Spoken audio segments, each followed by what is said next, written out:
Senja baru saja menutup hari ketika kabut tipis menyelimuti desa Karangjati, sebuah desa sunyi di lereng timur Jawa Timur. Suara jangkrik bersahutan dengan gemerisik daun yang bergoyang perlahan, seolah memberi tanda akan datangnya sesuatu yang tak biasa. Di langit, awan-awan menggumpal gelap tanpa hujan, menyimpan ketegangan yang tak bisa dijelaskan. Para warga mulai masuk ke rumah masing-masing, merasa hawa dingin yang bukan berasal dari udara, melainkan dari ketakutan yang tiba-tiba menyelinap ke dada. Di tengah suasana itu, dari arah barat desa, muncul seorang lelaki tua berjubah hitam panjang, bertongkat kayu hitam legam, dengan sorot mata yang tajam seperti ular. Langkahnya lambat namun pasti, dan di sekitarnya angin seolah berhenti bergerak. Dialah Ki Slamet, dukun sakti yang telah puluhan tahun tinggal di hutan terpencil, jauh dari keramaian, hanya didekati oleh orang-orang yang ingin kekuasaan, balas dendam, dan ilmu gelap.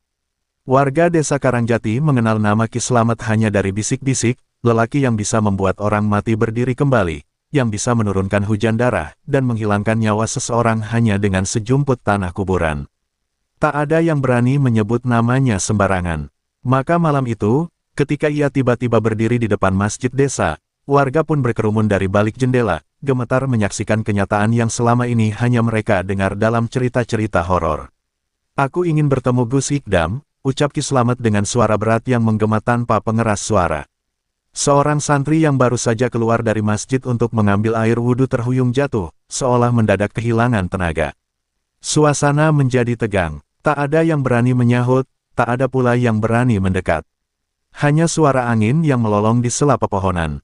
Di dalam pondok, Gus Ikdam sedang mengajarkan tafsir kepada beberapa santri ketika ia merasakan guncangan batin yang tak biasa. Matanya terpejam sejenak, napasnya ditarik dalam, lalu ia membuka mata dan menatap keluar jendela.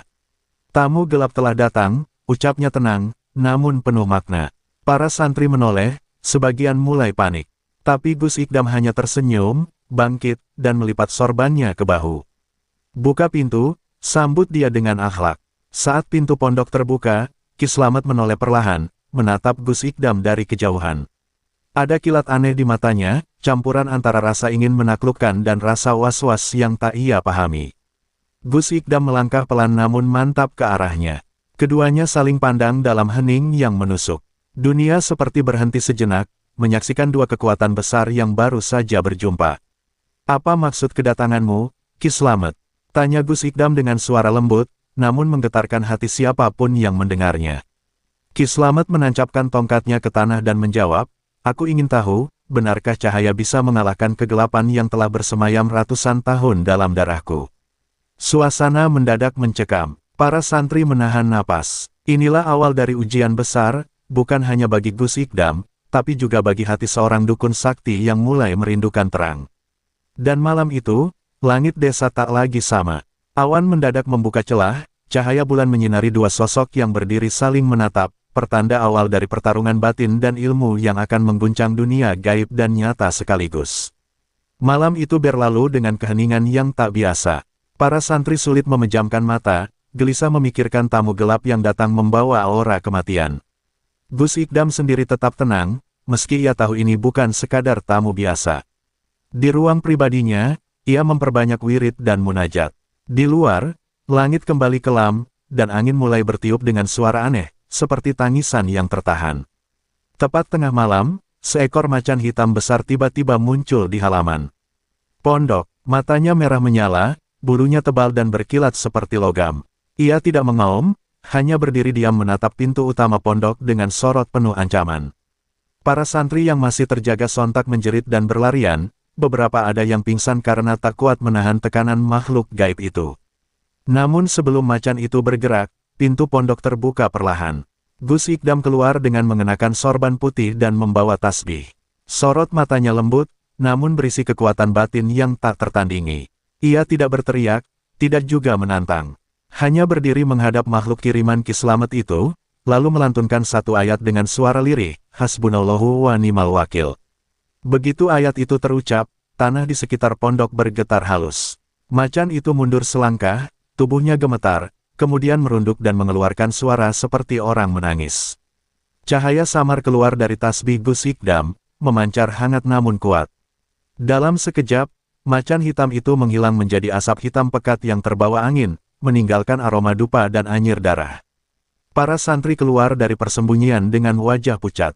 Mereka menyaksikan langsung karomah gurunya, bagaimana makhluk gaib sekelas macan hitam takluk hanya dengan satu ayat dan ketenangan jiwa.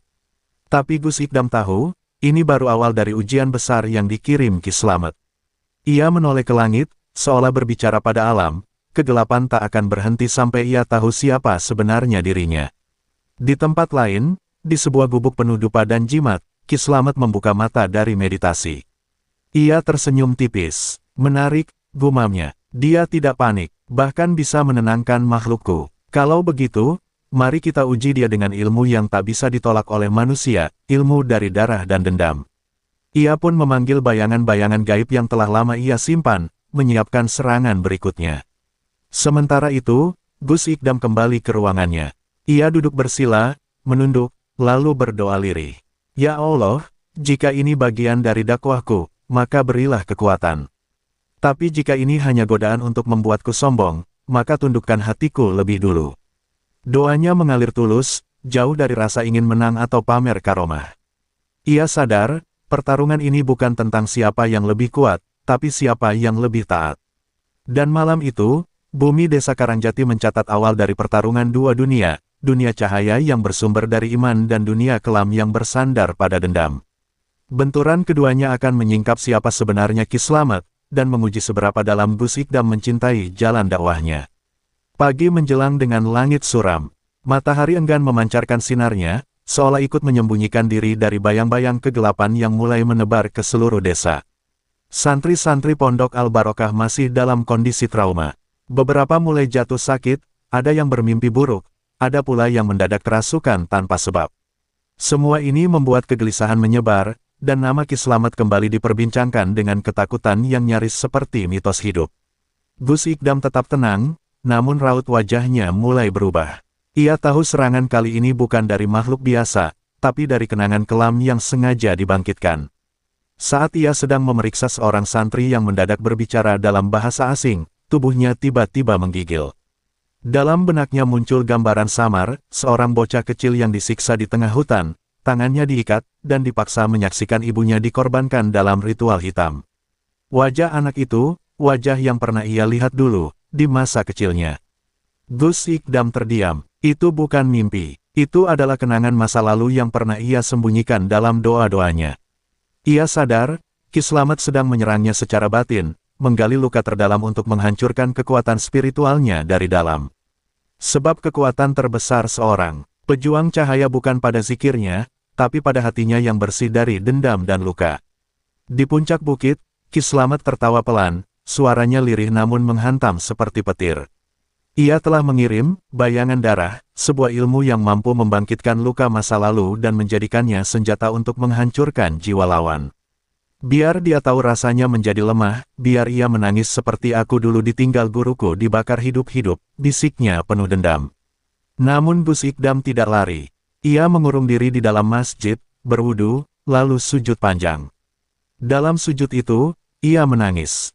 Bukan karena takut, bukan karena lemah, tapi karena ia sadar bahwa untuk menghadapi kegelapan, ia harus lebih dulu menyembuhkan dirinya sendiri. Ya Allah, jika luka ini adalah bagian dari takdirmu, maka izinkan aku memaafkan masa lalu dan membawanya sebagai bekal perjuanganku. Tiba-tiba, dari dalam tubuh Gus Ikdam keluar sinar putih yang sangat terang. Para santri yang melihatnya hanya bisa tertegun, tak bisa berkata apa-apa. Beberapa yang kerasukan mendadak tersadar. Bayi yang semalaman menangis tanpa henti tiba-tiba terdiam dan tersenyum.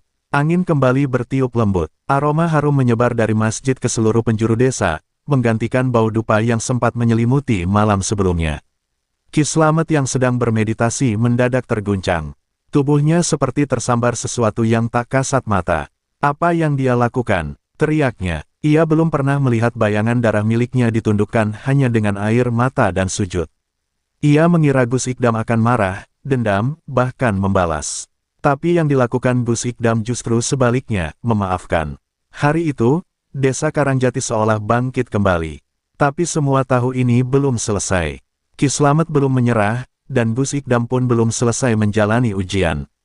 Tapi satu hal telah berubah, kegelapan kini tahu, bahwa cahaya tak bisa dikalahkan oleh kekuatan, melainkan hanya bisa diuji oleh kesabaran dan ketulusan. Malam kembali turun dengan angin yang terasa lebih dingin dari biasanya. Desa Karangjati belum sepenuhnya pulih dari teror gaib. Para santri mulai berani beraktivitas, namun tetap waspada. Gus Ikdam sendiri terlihat lebih banyak menyendiri di ruangannya, memperbanyak zikir, dan menyusun wirid khusus untuk melindungi seluruh pondok. Ia tahu, Ki Slamet belum akan berhenti. Dan firasatnya terbukti ketika langit di atas masjid mendadak memerah seperti terbakar. Di waktu yang sama, seorang santri muda bernama Fadli tiba-tiba menjerit dari kamarnya. Tubuhnya terangkat ke udara, lalu jatuh keras ke lantai. Dari mulutnya keluar suara tua, berat, dan menggelegar, keturunanmu telah mengkhianati janji 7 leluhur. Kembalikan darah itu, atau kami bawa semua jiwa di tempat ini. Semua yang mendengar suara itu langsung gemetar. Bahkan para ustaz yang biasa menangani kesurupan tak berani mendekat. Gus Ikdam datang dengan langkah mantap. Ia duduk di samping Fadli yang sudah menggeliat tak karuan. Dengan tenang, ia letakkan tangan di dada santri itu, membaca ayat kursi perlahan. Tiba-tiba, suara-suara dari tubuh Fadli berteriak kesakitan, seperti terbakar oleh bacaan suci. Tubuhnya melayang, lalu jatuh dengan keras. Dari tubuhnya muncul asap hitam pekat yang berubah menjadi sosok-sosok tua bersorban hitam, itulah para leluhur yang dimaksud. Salah satu dari mereka menatap Gus Ikdam tajam. Anak ini menanggung kutukan yang seharusnya ditanggung kakek buyutnya. Kau tidak bisa melindungi semuanya dengan ayat. Kami adalah bagian dari perjanjian darah. Tapi Gus Ikdam tidak gentar. Dengan suara mantap ia menjawab, jika memang darahnya menjadi tumbal, maka biarlah darahku sebagai pengganti. Tapi jangan ganggu satupun dari mereka yang mencari ilmu karena Allah. Suasana hening. Sosok-sosok tua itu saling menatap. Salah. Satu dari mereka, yang paling besar dan bersuara paling tua, menggeram, belum pernah ada yang berani menawar diri demi yang lain. Kau berbeda, tapi hati-hati, Ikdam. Ki Slamet bukan sekadar pewaris kutukan. Dia adalah penjaga dari kebencian 7 generasi. Lalu mereka lenyap, meninggalkan hawa dingin dan ketegangan yang menusuk dada. Santri-santri terdiam, beberapa menangis dalam pelukan gurunya. Fadli mulai sadar, tubuhnya lemah, namun matanya basah penuh haru. Gus, kenapa panjenengan mau menukar nyawa panjenengan untuk saya? Tanya Fadli terbata. Gus Ikdam hanya tersenyum tipis. Karena itulah tugas seorang guru, menjadi perisai bagi muridnya, bahkan jika harus menantang kutukan 7 leluhur. Di kejauhan, Ki Slamet yang mengamati semua dari cermin gaibnya mulai terdiam. Tangannya gemetar memegang tasbih hitam yang mulai retak. Dia tidak seperti manusia biasa. Dia bahkan siap menyerahkan dirinya demi orang lain, apakah cahaya seperti ini memang nyata? Gumamnya, untuk pertama kalinya tanpa nada kebencian. Namun bayangan gelap di belakangnya berbisik, hati-hati, Slamet. Terlalu lama kau memandangi cahaya, kau bisa lupa jalan kembali ke kegelapan.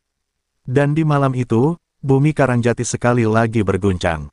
Tapi kini bukan hanya karena teror, melainkan karena benturan nilai, antara warisan dendam dan pengorbanan suci. Pertarungan belum usai, tapi perlahan, Ki Slamet mulai goyah. Malam itu, Ki Slamet duduk sendirian di dalam padepokannya yang gelap, hanya diterangi cahaya obor. Di depannya, cermin pusaka berukuran besar yang biasa ia gunakan untuk melihat dunia gaib mendadak retak. Retakan itu bukan karena benturan fisik, melainkan karena getaran batin yang mengguncang dirinya saat menyaksikan pengorbanan Gus Ikdam. Ia merasa ada sesuatu dalam dirinya yang perlahan hancur, ego, dendam, dan kesombongan yang ia pelihara selama puluhan tahun mulai melemah di hadapan keikhlasan. Kenapa aku merasa lemah? Gumamnya pelan. Kenapa aku merasa kalah bukan karena kekuatan, tapi karena kelembutan. Ia bangkit, melangkah pelan keluar padepokan, memandangi langit malam. Untuk pertama kalinya setelah bertahun-tahun, Ki Slamet merasakan sesuatu yang asing dalam dadanya, sesak yang bukan karena amarah, tapi karena keraguan. Ia tak lagi yakin pada jalan gelap yang selama ini ia tempuh. Namun bayangan kelam yang selama ini menemaninya tak tinggal diam. Sosok hitam tanpa wajah muncul dari pepohonan dan berbisik keras di telinganya. Jangan lemah, Slamet, kau adalah warisan dari darah pemberontak langit. Jika kau menyerah sekarang, maka semua kekuatanmu akan sirna. Kau akan menjadi pecundang, dikutuk bukan oleh langit, tapi oleh kegelapan itu sendiri. Ki Slamet menunduk, tubuhnya gemetar, namun hatinya berkecamuk. Sementara itu, Gus Ikdam mengajak seluruh santri berdoa semalaman. Pondok Al-Barokah kini tidak hanya menjadi tempat menuntut ilmu, tapi juga benteng keimanan bagi ratusan jiwa yang terancam oleh kekuatan gaib. Ia tahu Ki Slamet sedang berada di ujung pertarungan batinnya sendiri. Dan tugasnya sekarang bukan lagi mengalahkan, tapi mengajak kembali. Pagi harinya, seekor burung gagak jatuh mati di depan pintu masjid, mulutnya menggigit sehelai rambut putih. Gus Ikdam mengambilnya dengan hati-hati. Itu adalah salah satu cara dukun untuk menyampaikan pesan. Tapi kali ini, tidak ada kutukan, tidak ada ancaman. Hanya satu kalimat terukir di sobekan kain merah yang menyertai, "Jika aku datang, bisakah kau terima aku bukan sebagai musuh, tapi sebagai tamu?" Para ustaz panik membaca pesan itu, tapi Gus Ikdam justru tersenyum. Dia mulai ragu, dan ragu adalah awal dari perubahan. Ia meminta para santri menyiapkan tempat khusus di pendopo pesantren. Jika tamu itu benar datang, sambut dia dengan hormat. Biar aku yang bicara padanya. Beberapa santri bingung, tapi Gus, bukankah dia musuh? Gus Ikdam menjawab lembut, musuh terbesar manusia adalah nafsu, bukan orang lain. Selama pintu tobat masih terbuka, siapapun layak kita jamu. Sementara itu, Ki Slamet berdiri di tepi hutan, mengenakan jubah merah yang lusuh. Di tangannya, tasbih hitam yang dulu kuat kini tinggal seutas benang. Ia menatap pesantren dari kejauhan, dadanya berdebar. Apakah aku benar-benar akan berjalan ke arah cahaya ini? Gumamnya, langkahnya berat, tapi hatinya terus mendorong. Dan di sana, di seberang gerbang pondok, seseorang telah menunggu, bukan dengan pedang, tapi dengan senyum penuh harapan. Gerbang pesantren Al-Barokah terbuka perlahan saat Ki Slamet melangkah masuk dengan kaki yang gemetar. Santri-santri yang berjaga nyaris tak percaya melihat sosok yang selama ini mereka takuti kini datang tanpa pengawal gaib, tanpa awan hitam yang menyelimuti langit. Ia hanya berjalan seorang diri, jubah merahnya kusut, matanya merah namun bukan karena marah, melainkan karena menahan air mata yang sudah terlalu lama dibendung oleh ego dan dendam.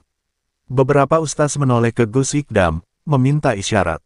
Namun Gus hanya berdiri dengan tenang, mengenakan sorban putih, senyum tipis mengembang di wajahnya. Ia berjalan menyambut Ki Slamet, lalu membungkuk ringan memberi salam. "Selamat datang, Ki. Saya sudah menanti." Ki Slamet menatap mata Gus Ikdam dan untuk pertama kalinya dalam hidupnya, ia merasa kecil di hadapan seseorang bukan karena kekuatan, tapi karena cahaya hati. Ki Slamet membuka mulut, suaranya serak. Aku tidak tahu kenapa aku datang ke sini. Tapi hatiku, seperti ditarik.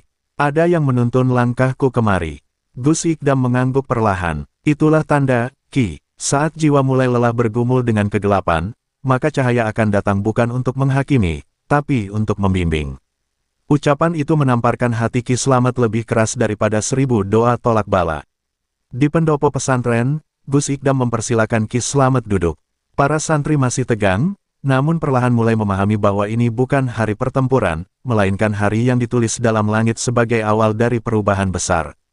Gus menuangkan segelas air putih dan menyerahkannya dengan kedua tangan. "Minumlah, Ki. Bukan air penyembuh, bukan air jampi, tapi air penyambung hati." Ki Slamet mengambil gelas itu dengan tangan gemetar. Airnya biasa saja, bahkan agak hangat. Tapi saat menyentuh bibirnya, ia merasakan aliran hangat yang menenangkan hingga ke relung hati. Ia meneteskan air mata. "Bertahun-tahun aku menggunakan air untuk menyakiti, mengikat roh, menundukkan manusia, tapi hari ini, air yang sama menjadi saksi bahwa aku sedang menyerah bukan pada musuh, tapi pada kebenaran yang tak bisa kupungkiri." Gus Ikdam duduk bersila di depannya. "Ki Slamet, hidup bukan tentang siapa yang paling sakti, tapi siapa yang paling berani menundukkan nafsu sendiri. Kekuatanmu besar, tapi lebih besar lagi luka dalam hatimu. Dendam yang diwariskan padamu bukan takdir, itu pilihan. Dan hari ini, kau memilih jalan berbeda." Kalimat itu menembus dada Ki Slamet, membuatnya menunduk dalam-dalam, menangis di pangkuan dunia yang pernah ia tolak. Di luar pendopo, langit mendung perlahan cerah. Angin yang tadinya berputar aneh berubah menjadi sejuk. Burung-burung berkicau kembali. Para santri saling menatap dan tahu bahwa hari itu, mereka sedang menyaksikan mukjizat sejati, bukan pertempuran dahsyat, tapi kemenangan hati atas kegelapan. Dan di tengah sunyi yang menggetarkan itu, Ki Slamet berbisik, "Ajari aku, Gus, ajari aku cara pulang ke cahaya. Subuh itu, udara di pesantren Al-Barokah terasa berbeda. Ki Slamet masih duduk di serambi musola, menatap kosong ke arah lantunan zikir para santri yang khusyuk. Wajahnya sayu, namun lebih tenang. Dibanding kemarin, ia belum sepenuhnya mengerti mengapa air matanya terus mengalir saat mendengar azan dikumandangkan. Seumur hidupnya, suara itu selalu ia lawan dengan mantra. Tapi kini, suara itu menembus dinding hatinya yang selama ini ia kubur dalam kesombongan. Gus Ikdam menghampirinya setelah sholat subuh, lalu duduk di sebelahnya tanpa berkata apapun. Sunyi, hanya ada suara ayam berkokok dan dedaunan yang bergoyang. Lama kemudian, Ki Slamet membuka suara, lirih, dulu aku santri, Gus. Tapi aku disiksa oleh guruku sendiri karena tak mampu menghafal kitab kuning dengan cepat. Aku lari, aku benci agama, benci pesantren, dan aku mencari kekuatan dari dunia yang menampung kebencianku. Gus Ikdam menunduk, hatinya terenyuh. Ternyata yang ia hadapi bukan hanya seorang dukun sakti, tapi jiwa yang terluka sejak muda. Luka yang tidak disembuhkan akan berubah menjadi dendam. Dan dendam yang dirawat akan melahirkan kesesatan. Tapi hari ini, Ki Slamet sudah menemukan pintu untuk kembali. Tinggal mau atau tidak membukanya dengan ikhlas. Ki Slamet menggigit bibir, matanya berkaca-kaca. Aku takut, Gus, takut ditolak. Takut tidak diterima lagi oleh langit yang pernah kutantang. Gus Ikdam tersenyum lembut. Langit tidak pernah menolak, Ki. Manusia saja yang sering merasa dirinya terlalu kotor untuk dibersihkan. Padahal Tuhan mencintai air mata orang-orang yang ingin kembali. Ki Slamet menunduk lebih dalam, menahan tangis yang mengalir lagi. Dalam hatinya, rasa malu dan harap bertarung hebat. Hari-hari berikutnya, Ki Slamet tinggal di pondok. Ia mulai ikut belajar bersama para santri, meski awalnya malu. Namun perlahan, wajah-wajah yang dulu penuh kecurigaan mulai berubah menjadi senyum ramah. Para santri pun mulai melihat Ki Slamet sebagai saudara yang sedang bertaubat, bukan musuh yang harus dihindari. Perubahan ini menjadi keajaiban yang mereka saksikan setiap harinya. Namun perubahan hati tak selalu mudah. Suatu malam, ketika sedang membersihkan kamar mandi santri sebagai bentuk tirakat, Ki Slamet mendengar bisikan gaib dari bayangan air. Kau telah mengkhianati kekuatanmu, kembalilah padaku, dan kau akan menjadi raja di dunia kegelapan. Tubuhnya menggigil, namun kali ini ia tidak goyah. Ia melawan dengan doa-doa yang diajarkan Gus Ikdam, meski belum fasih, meski dengan suara gemetar. Gus Ikdam datang dan memeluknya dari belakang, menguatkan. Kegelapan akan selalu mencoba menarik kita kembali, Ki. Tapi setiap langkah menuju cahaya akan membuat mereka kehilangan kekuatan. Teruslah melangkah, meski terlatih. Tuhan tak pernah melihat siapa yang tercepat, tapi siapa yang terus bertahan. Dan malam itu, Ki Slamet menangis dalam pelukan seorang guru sejati, tangis pertama yang bukan karena luka, tapi karena harapan. Malam itu langit kembali mendung. Angin bertiup keras, membuat genting-genting pondok berderit seperti menangis. Ki Slamet terjaga dari tidurnya, tubuhnya menggigil meski tidak demam. Di luar jendela, ia melihat siluet perempuan tua berjubah hitam berdiri di bawah pohon mangga, sosok yang dulu mengajarinya ilmu santet pertama kali. Wajahnya dingin, matanya merah menyala. Kau telah menghancurkan warisan kami, bisiknya tanpa suara, tapi terasa jelas di telinga Ki Slamet. Ki Slamet menutup mata, menggenggam tasbih pemberian Gus Ikdam. Aku tak ingin kembali, aku telah memilih jalan yang benar, bisiknya, nyaris seperti doa yang tertahan di tenggorokan. Namun bayangan itu tidak pergi. Justru semakin mendekat, merayap seperti kabut. Seketika udara dalam kamar menjadi berat, napasnya tersengal.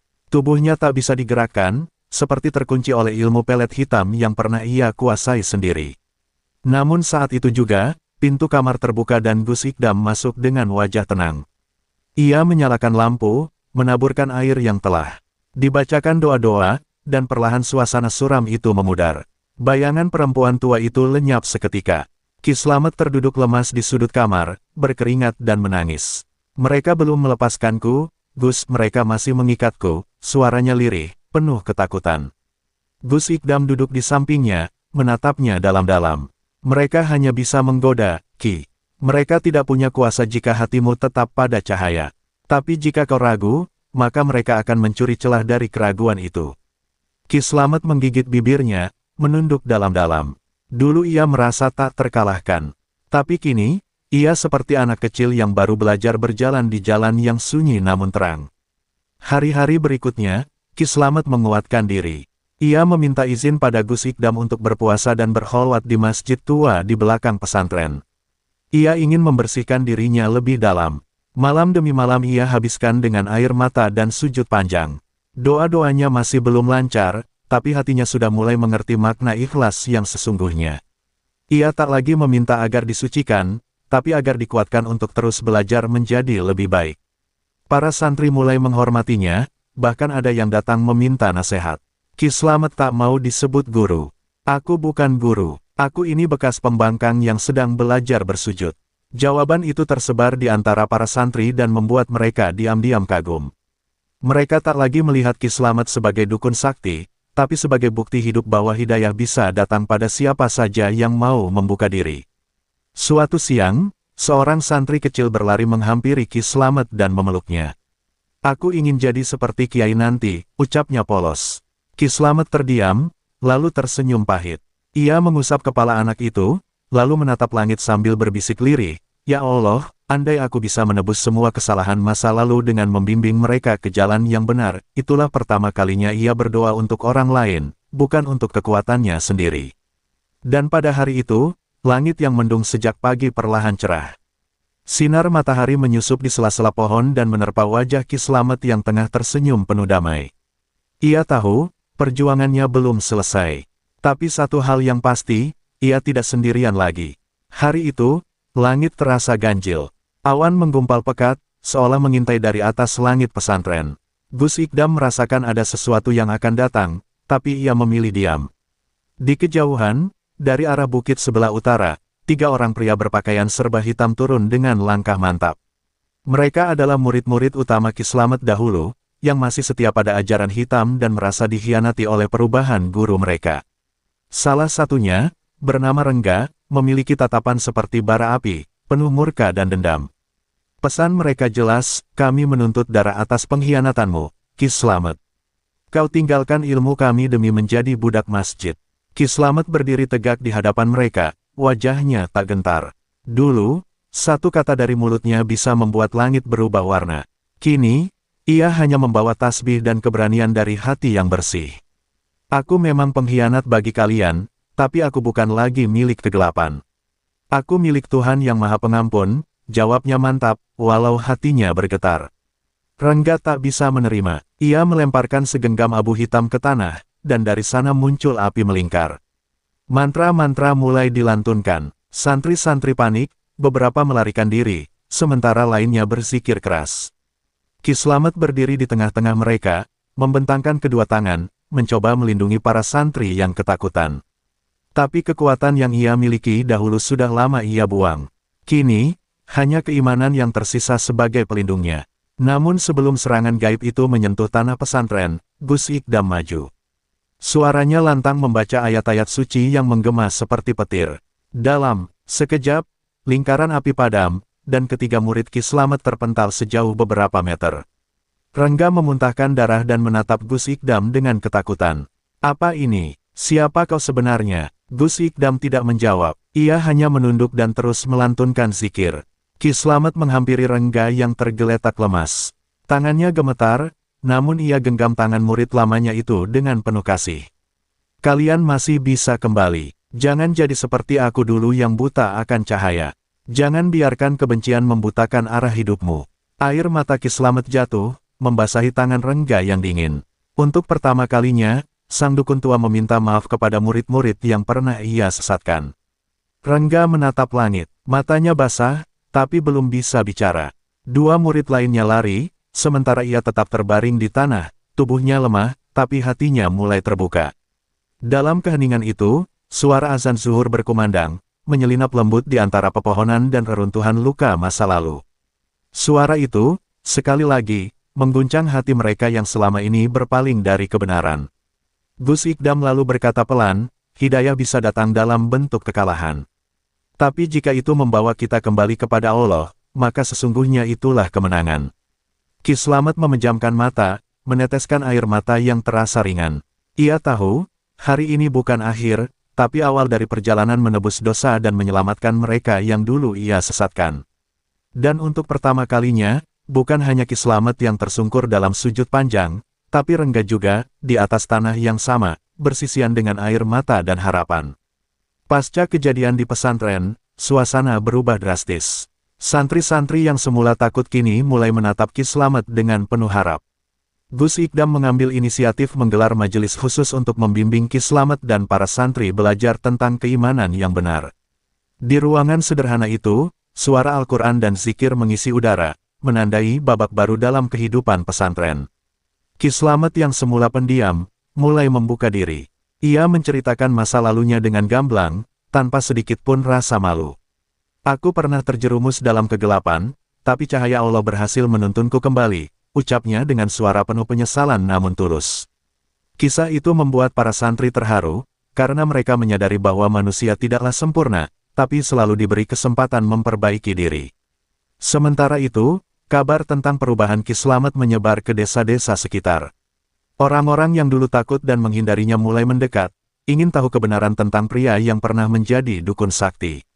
Gus Ikdam menjelaskan, ini bukan tentang kekuatan ilmu hitam, tapi kekuatan hati dan iman. Banyak warga yang akhirnya datang untuk meminta doa dan nasihat. Namun, perubahan itu juga memunculkan tantangan baru. Beberapa tetua desa yang memiliki kepentingan politik merasa terancam dengan bangkitnya pesantren tersebut. Mereka mulai menyebar fitnah bahwa Ki Slamet hanya mencari ketenaran dan keuntungan pribadi. Gus Ikdam dan Ki Slamet harus bersiap menghadapi ujian yang lebih berat, bukan dari ilmu gaib, tapi dari tipu daya manusia. Di tengah cobaan itu, Ki Slamet tetap teguh. Ia sering mengingat pesan Gus Ikdam, bahwa kebenaran tidak pernah takut diuji. Kita tak bisa mengubah dunia, tapi kita bisa mengubah diri sendiri dulu, katanya kepada para santri yang datang mengadu. Sikap rendah hati dan kesungguhan Ki Slamet semakin menguatkan kepercayaan warga. Suatu sore, Gus Ikdam mengajak Ki Slamet berkeliling desa. Mereka menemui beberapa kepala keluarga yang awalnya skeptis, dan dengan kelembutan, Gus Ikdam berbagi ilmu dan hikmah. Perlahan, hati mereka terbuka, dan gelombang dukungan untuk pesantren pun makin besar. Ki Slamet merasakan betul bahwa perjuangannya mulai membuahkan hasil. Saat malam tiba, mereka kembali ke pondok, disambut oleh santri-santri yang bersiap mengikuti pengajian malam. Di bawah sinar rembulan, Ki Slamet berdiri di depan mereka, berbicara dengan suara tegas, kita adalah cahaya kecil di tengah kegelapan dunia. Tugas kita adalah terus menerangi dan tidak pernah menyerah. Suasana menjadi hening, terasa hikmat dan penuh semangat baru. Bab ini menandai titik balik dalam hidup Ki Slamet, dari dukun sakti yang terjerumus ke jurang hitam, menjadi manusia yang bersinar oleh cahaya iman. Dengan bimbingan Gus Ikdam, ia siap menghadapi segala ujian dan membawa pesantren menuju kejayaan spiritual yang sejati. Seiring waktu, ketenangan yang mulai tumbuh di pesantren mulai terusik. Dari balik pepohonan gelap di pinggir desa, sosok yang tak asing bagi Ki Slamet muncul kembali. Ki Jaya, guru lamanya yang dulu mengajarkannya ilmu hitam dengan kekejaman tanpa ampun. Wajah Ki Jaya tampak dingin dan penuh dendam saat menatap pesantren yang kini penuh cahaya. Kau pikir kau bisa lepas dari bayang-bayangku begitu saja? Bisiknya dingin, menandai ancaman yang lebih berat dari sebelumnya. Ki Slamet menatap sosok itu dengan tatapan yang jauh lebih tegas dibanding dulu. Aku sudah memilih jalan yang berbeda. Kau masih bisa memilih, Ki Jaya, sebelum terlambat, jawabnya. Tapi Ki Jaya tak pernah bisa menerima kata, menyerah, atau berubah. Ia melihat ini sebagai pengkhianatan besar yang harus dibayar dengan kehancuran total pesantren dan segala yang berhubungan dengan Gus Ikdam. Malam itu, pesantren kembali diguncang oleh serangkaian gangguan aneh. Benda-benda terlempar sendiri, suara bisikan gaib mengisi udara, dan bayangan gelap melintas di sudut mata para santri. Kegelisahan mulai merayap, tapi Gus Ikdam tetap tenang. Ini ujian yang Allah berikan, agar kita semakin kuat, katanya sambil memperkuat doa dan perlindungan di sekeliling pondok. Ki Slamet pun mengambil sikap, ia mengumpulkan para santri dan Gus Ikdam untuk bersama-sama berzikir dan membaca ayat suci. Suasana pengajian malam itu berbeda, penuh ketegangan namun juga keyakinan yang membara. Mereka saling memberi semangat, percaya bahwa kebenaran akan menang atas kegelapan. Gus Ikdam menjadi cahaya penuntun di tengah badai ketakutan itu. Namun di balik itu semua, Gus Ikdam juga merasakan getirnya beban yang makin berat. Ia tahu Ki Jaya bukan hanya seorang dukun biasa, tapi seorang guru ilmu hitam yang punya pengaruh luas dan kekuatan dahsyat. Melawan Ki Jaya berarti mempertaruhkan segalanya, bukan hanya nyawa tapi juga masa depan pesantren dan semua yang dicintainya. Di hari-hari berikutnya, Gus Ikdam mulai mencari cara agar bisa menghadapi Ki Jaya dengan strategi yang tidak hanya mengandalkan ilmu dan kekuatan, tapi juga hikmah dan keteguhan hati. Ia mendalami doa-doa khusus dan berlatih sabar menghadapi setiap ujian yang datang. Kita harus jadi benteng iman yang tak tergoyahkan, ucapnya pada Ki Slamet yang semakin percaya pada muridnya itu. Sementara itu, kabar ancaman dari Ki Jaya mulai menyebar ke warga desa. Mereka terpecah antara takut dan bingung. Namun, semakin banyak yang percaya pada perubahan Ki Slamet dan Gus Ikdam, karena mereka telah menunjukkan bukti nyata bahwa cahaya bisa mengalahkan kegelapan. Harapan mulai tumbuh, meski bayang-bayang lama masih mengintai. Di penghujung bab, Gus Ikdam dan Ki Slamet berdiri di puncak bukit kecil menghadap ke arah desa yang mulai gelap. Angin malam berhembus pelan membawa suara alam dan doa. Ki Slamet, ini bukan hanya tentang ilmu hitam atau putih. Ini tentang hati yang memilih kebenaran, kata Gus Ikdam dengan suara penuh keyakinan. Ki Slamet mengangguk, menyadari bahwa perjuangan sesungguhnya baru saja dimulai. Suasana pesantren yang sebelumnya penuh ketenangan kini dipenuhi gelombang ketegangan. Ki Jaya, guru ilmu hitam yang penuh dendam, mulai menunjukkan taringnya dengan serangkaian serangan gaib yang semakin intens. Malam-malam sunyi berubah menjadi medan pertempuran spiritual yang sengit. Gus Ikdam dan Ki Slamet berjuang tanpa henti, menjaga para santri tetap kuat dalam doa dan keyakinan mereka. Pada suatu malam yang pekat, kabut tebal menyelimuti sekitar pesantren. Di tengah kegelapan itu, Ki Jaya muncul dengan aura gelap yang mengerikan, disambut oleh Gus Ikdam yang sudah bersiap dengan ketenangan luar biasa. Mereka berhadapan tanpa kata, hanya tatapan penuh arti. Suara angin dan gemerisik daun menjadi saksi bisu pertarungan yang akan menentukan nasib pesantren. Pertarungan bukan hanya melibatkan tenaga fisik, tapi juga kekuatan batin dan spiritual. Ki Jaya melontarkan mantra-mantra kegelapan yang menggetarkan bumi, sedangkan Gus Ikdam membalas dengan zikir dan ayat suci yang membentengi dirinya. Cahaya suci yang terpancar dari Gus Ikdam menyilaukan dan membakar setiap gelombang kegelapan yang dilemparkan Ki Jaya. Ki Slamet yang menyaksikan pertempuran itu merasa hatinya bergemuruh. Ia merasakan kekuatan iman Gus Ikdam yang luar biasa, dan semakin yakin bahwa perubahan yang dialaminya bukanlah kebetulan. Dalam hatinya, ia berdoa agar keberanian dan keteguhan Gus Ikdam mampu mengalahkan kegelapan yang selama ini membelenggunya. Namun, Ki Jaya tidak mudah menyerah. Dengan serangan terakhir yang penuh amarah, ia mencoba memanfaatkan kelemahan Gus Ikdam. Tapi saat itu pula, kekuatan doa para santri dan Ki Slamet yang bersatu menguatkan Gus Ikdam, menciptakan perisai spiritual yang tak tertembus.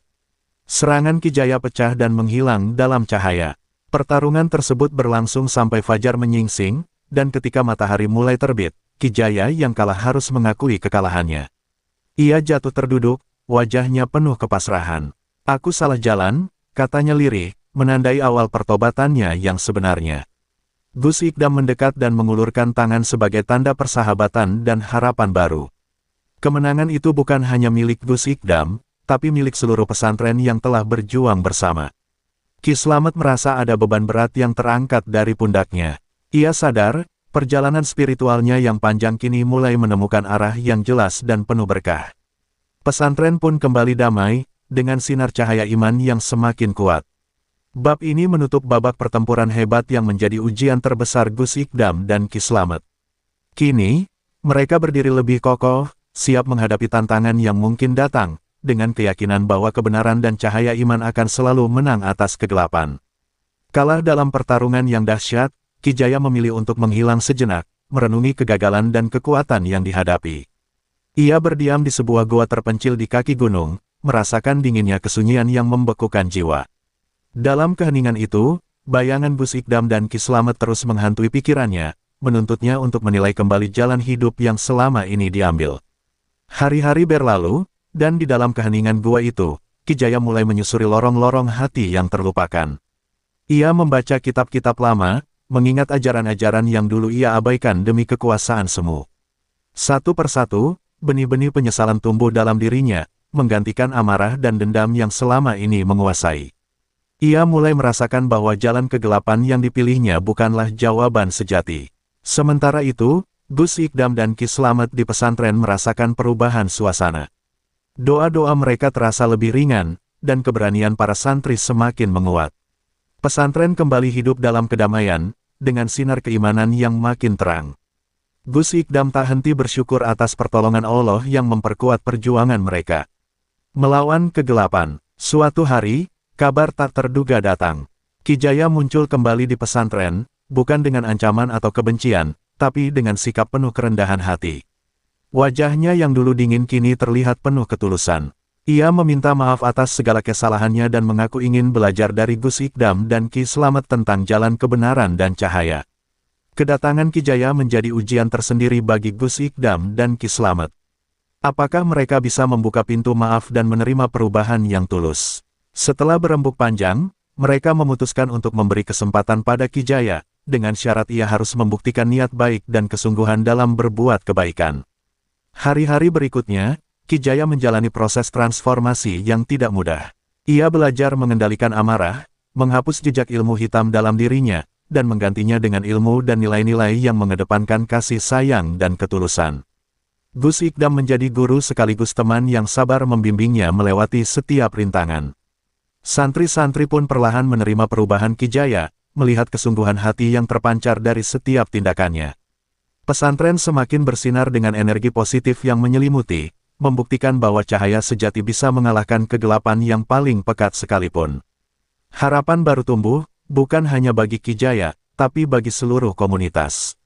Bab ini menutup dengan gambaran tentang pentingnya pengampunan dan kekuatan perubahan hati. Gus Ikdam, Ki Slamet, dan Ki Jaya berdiri bersama, menjadi bukti nyata bahwa pertobatan adalah jalan suci menuju kedamaian dan cahaya yang abadi. Waktu terus berjalan, dan pesantren yang dulu penuh ketegangan kini berubah menjadi pusat kedamaian dan pembelajaran spiritual. Ki Jaya yang telah menempuh jalan pertobatan mulai merasakan getaran baru dalam hidupnya. Namun, jalan kebaikan tidak selalu mudah, cobaan dan ujian terakhir menanti untuk menguji seberapa kuat tekadnya meninggalkan dunia hitam. Suatu malam yang dingin, bayangan gelap dari masa lalu Ki Jaya datang kembali menghantui. Beberapa pengikut lama yang masih setia pada ilmu hitam mengirim ancaman dan memancingnya untuk kembali ke jalan lama. Pesan-pesan penuh amarah dan tantangan terus berdatangan, memicu konflik batin yang mendalam dalam diri Ki Jaya. Ia merasa berguncang antara dua dunia yang saling tarik-menarik. Gus Ikdam dan Ki Slamet berdiri di sampingnya, memberi dorongan dan nasihat agar Ki Jaya tetap teguh pada niat suci. Mereka mengajarkan bahwa kekuatan sejati berasal dari hati yang bersih dan iman yang kokoh, bukan dari ilmu hitam dan hawa nafsu. Doa dan dukungan santri menjadi sumber kekuatan tambahan yang membantu Ki Jaya menepis segala godaan kegelapan. Pertarungan batin Ki Jaya berlangsung begitu intens, kadang membuatnya hampir terjatuh dalam jurang keputusasaan. Namun, setiap kali ia teringat pelajaran Gus Ikdam dan Ki Slamet, serta melihat perubahan yang telah terjadi di pesantren, semangatnya kembali menyala. Ia tahu, meninggalkan kegelapan adalah jalan satu-satunya menuju kehidupan yang penuh berkah. Puncak ujian datang saat pengikut lama Ki Jaya datang langsung ke pesantren, berusaha memecah belah persatuan dan mengajak kembali ke ilmu hitam. Mereka membuat kerusuhan kecil dan menebar ketakutan di antara para santri. Namun, Gus Ikdam dengan harismanya dan Ki Slamet dengan ketenangan batinnya mampu meredam kekacauan, menyatukan kembali para santri dan menjaga kedamaian. Ki Jaya berdiri di tengah-tengah kekacauan itu, berani menyatakan secara terbuka bahwa ia telah memilih jalan baru, dan mengajak mereka untuk ikut bergabung dalam cahaya dan kebaikan. Suaranya yang penuh keyakinan dan ketulusan menggetarkan hati banyak orang. Sedikit demi sedikit, pengikut lama yang keras kepala mulai membuka pikiran dan hati. Mereka, keberanian dan ketulusan Ki Jaya membuat suasana berubah drastis. Pesantren bukan hanya menjadi tempat belajar agama, tapi juga simbol kemenangan atas kegelapan dan bukti nyata bahwa siapapun bisa berubah jika diberi kesempatan dan bimbingan. Gus Ikdam memandang penuh bangga, melihat buah dari perjuangannya yang tak kenal lelah. Bab ini menutup dengan harapan baru dan kebangkitan jiwa yang kuat, menandai hampir selesainya perjalanan transformasi Ki Jaya. Segala rintangan yang berat berhasil dilewati, menyisakan kisah inspiratif tentang kekuatan iman dan pertobatan sejati. Hari itu terasa berbeda di pesantren. Matahari pagi menembus sela-sela pepohonan, memancarkan sinar hangat yang menyelimuti seluruh area. Suasana damai menyelimuti, seolah alam ikut merayakan sebuah kemenangan besar. Gus Ikdam, Ki Slamet, dan Ki Jaya berdiri bersama, tiga sosok yang dulunya berseberangan kini bersatu dalam ikatan persaudaraan yang kuat. Ki Slamet menatap ke arah santri-santri yang penuh semangat dan Gus Ikdam yang teguh, lalu mengangkat suara dengan penuh keyakinan. Ia mengumumkan bahwa perjalanan panjang penuh cobaan ini akhirnya membuahkan hasil yang sangat berharga, sebuah transformasi jiwa yang mematahkan rantai kegelapan. Semua yang hadir terdiam, merasakan kehangatan dan kedalaman makna kata-kata itu. Ki Jaya, yang dulu dikenal sebagai dukun sakti yang penuh dendam dan kesombongan, kini berdiri dengan wajah yang teduh dan penuh ketulusan. Ia mengakui semua kesalahannya di hadapan para santri dan masyarakat sekitar, memohon maaf dan berjanji akan menggunakan ilmunya untuk kebaikan, bukan lagi untuk menebar teror dan ketakutan. Gus Ikdam mengangkat tangan Ki Jaya, menandai simbol kebersamaan dan pengampunan. Ia berkata bahwa setiap manusia berhak untuk berubah, dan inilah bukti nyata bahwa cahaya kebenaran bisa mengalahkan kegelapan yang paling pekat sekalipun. Santri-santri bersorak dan bertepuk tangan, menyambut babak baru penuh harapan. Setelah pengumuman itu, pesantren berubah menjadi pusat pembelajaran dan penyembuhan spiritual yang lebih besar. Ki Jaya berperan sebagai guru yang mengajarkan ilmu kebaikan dan pencerahan hati, sementara Gus Ikdam dan Ki Slamet terus membimbing para santri menuju jalan yang benar. Ketiganya menjadi simbol persatuan dan kekuatan iman. Malam harinya, Gus Ikdam duduk sendiri di beranda pesantren, menatap langit bertabur bintang. Ia mengingat kembali perjalanan panjang yang penuh liku, pergulatan batin, dan perjuangan yang tak kenal lelah. Hati kecilnya dipenuhi rasa syukur karena telah berhasil menebarkan cahaya yang begitu terang di tengah kegelapan.